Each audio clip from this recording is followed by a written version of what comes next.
जय माँ भगवती। आप सभी को राधे कृष्ण। तो हमारी माँ भगवती का त्यौहार आने वाला है, उत्सव आने वाला है, नवरात्र का व्रत आने वाला है जो पूरे विश्व में मनाए जाते हैं।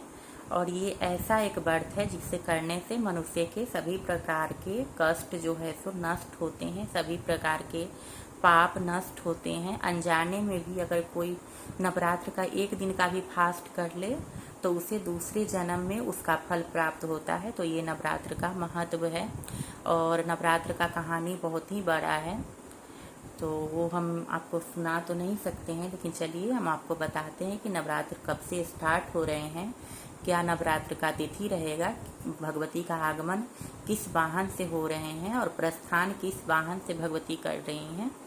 तो क्या नवरात्र का इस बार शुभ रहेगा या शुभ रहेगा, क्योंकि भगवती के आगमन और प्रस्थान से ही 6 महीने का जो है सो क्रम का पता लगाए जाते हैं। जैसे भगवती अगर वो चैत्र नवरात्र से और आश्विन मास के नवरात्र से तो 6 महीने का जो है सो क्रम ऐसे लगाए जाते। तो चलिए हम आपको बताते। तो 15 तारीख से नवरात्र स्टार्ट हो रहे हैं जो कि 24 तारीख तक हम लोग मनाएंगे। इसमें देखिए विजयादशमी 23 को दिया हुआ। इसका कारण ये है कि विजयादशमी जो है सो नवमी तिथि के दिन ही लग रहा है, तो इससे कोई मतलब नहीं बनता है। हम लोग 10वीं तिथि 24 तारीख को ही मनाएंगे। तो 24 तारीख तक नवरात्र चलेगा। प्रतिपदा तिथि रहेगा 15 तारीख को, दिन रहेगा रविवार, और जो दसवीं है वो मंगलवार के दिन रहेगा। तो चलिए डेट तो आपको पता चल गया होगा। अब हम आपको देवी के आगमन के बारे में बताते हैं कि देवी आखिर आ किस वाहन से रही है। तो देवी का वाहन तो सिंह ही होता है, सिंह है देवी का वाहन, लेकिन देवी किस दिन आती है उससे अनुमान लगाया जाता है। दिन के अनुसार देवी का वाहन होता है नवरात्रों में। तो जब रविवार और सोमवार के दिन जब देवी धरती लोक पे आती है अपने पुत्र को अभय देने के लिए, उनके कष्टों को दूर करने के लिए, तो देवी का आगमन जो है सो हाथी से होता है। और हाथी जल का स्रोत माना गया है। हाथी से जब हमारी भगवती आती हैं तो वर्षा बहुत अच्छा होता है, फसल अच्छा होता है और मस्तिष्क जो है सो ठंडा रहता है, पेड़ पौधा में काफ़ी वृद्धि होता है। तो ये आपको समझ में आ गया होगा। और भगवती जो है सो मंगलवार के दिन प्रस्थान करेंगी। तो प्रस्थान हमारे में नहीं बोला जाता है, क्योंकि हमारे घर में देवी हमेशा ही वास करती हैं। हमारे यहाँ पे देवी को प्रस्थान नहीं करवाए जाते हैं, तो लेकिन हम वीडियो शूट करें इसलिए बोलना पड़ रहा है मुझे। तो चलिए हम बता दें। तो मंगलवार को जा रही हैं, इस वजह से भगवती का सवारी रहेगा मुर्गा। तो बहुत लोग जो है सो गलत ये अनुमान लगा देते हैं। सोमवार के दिन ये वीडियो बहुत सारा आप देखिएगा तो उसमें दे रहा है कि सोमवार के दिन देवी प्रस्थान करे। अरे भाई 9 दिन का नवरात्र है, नवरात्र 9 दिन का होता है। नवमी तिथि के दिन हवन करके और 10वीं के दिन जयंती काटे जाते हैं, कलश को हिलाए जाते हैं, तब जाके देवी प्रस्थान करती है। तो इसलिए मंगलवार के दिन देवी प्रस्थान करेंगी। देवी का जो है सो प्रस्थान का जो सवारी है वो भैंसा नहीं है, मुर्गा है। तो आप लोग चिंतित मत होइए।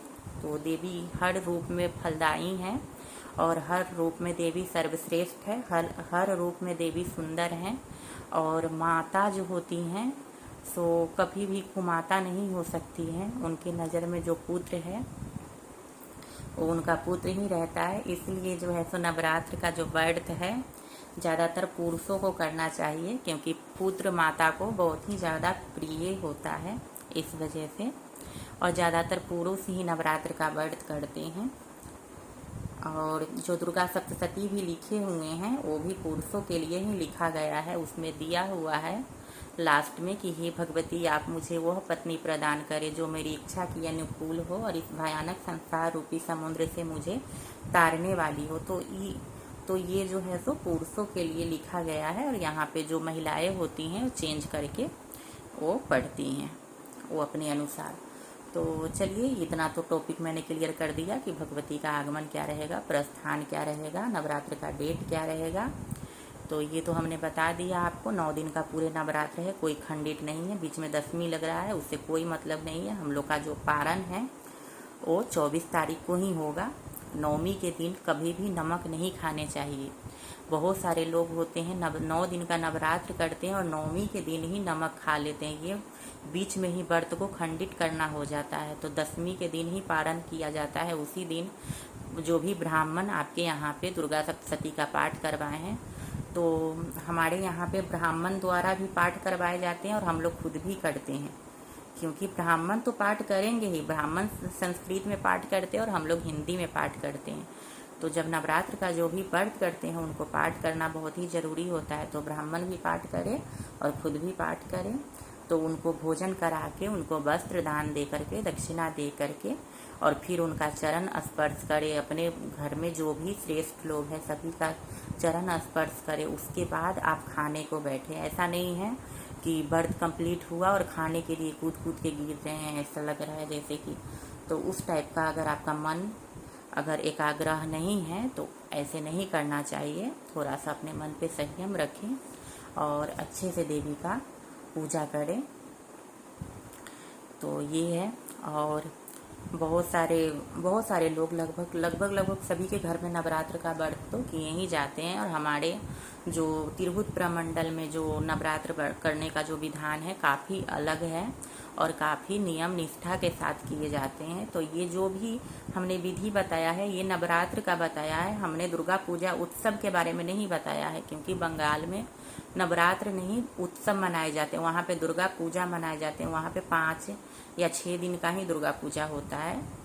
तो ये हो गया। वहाँ पे जयंती भी बोए नहीं जाते हैं और हम लोगों के यहाँ पे जयंती बोए जाते हैं, जो कि दशमी के दिन उस जयंती को काटे जाते हैं। जयंती ऐसा बोइए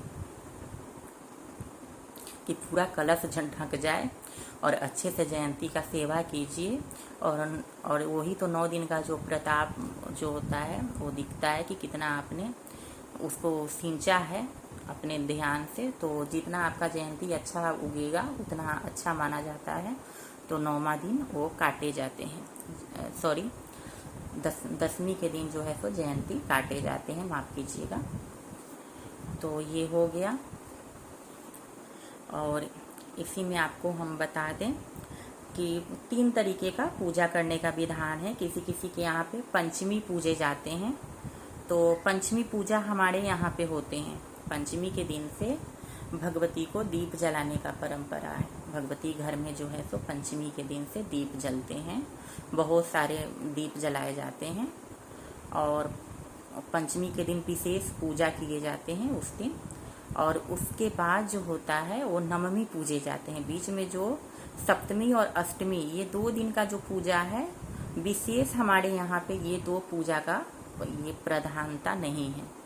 तो हमारे यहाँ पे पंचमी और जो नवमी है यही पूजे जाते हैं। और फर्स्ट दिन षोडशोपचार से पूजा होता है और जो नवमी के दिन जो पूजा होता है वो भी षोडशोपचार से पूजा किया जाता है भगवती का। बीच में फर्स्ट दिन भगवती को सिंदूर अर्पित किया जाएगा। सुहागन रूप में उनका पूजा होता है। पाँव से लेकर सर तक उनका पूजन किया जाता है। हर एक अंग को जागृत किया जाता है।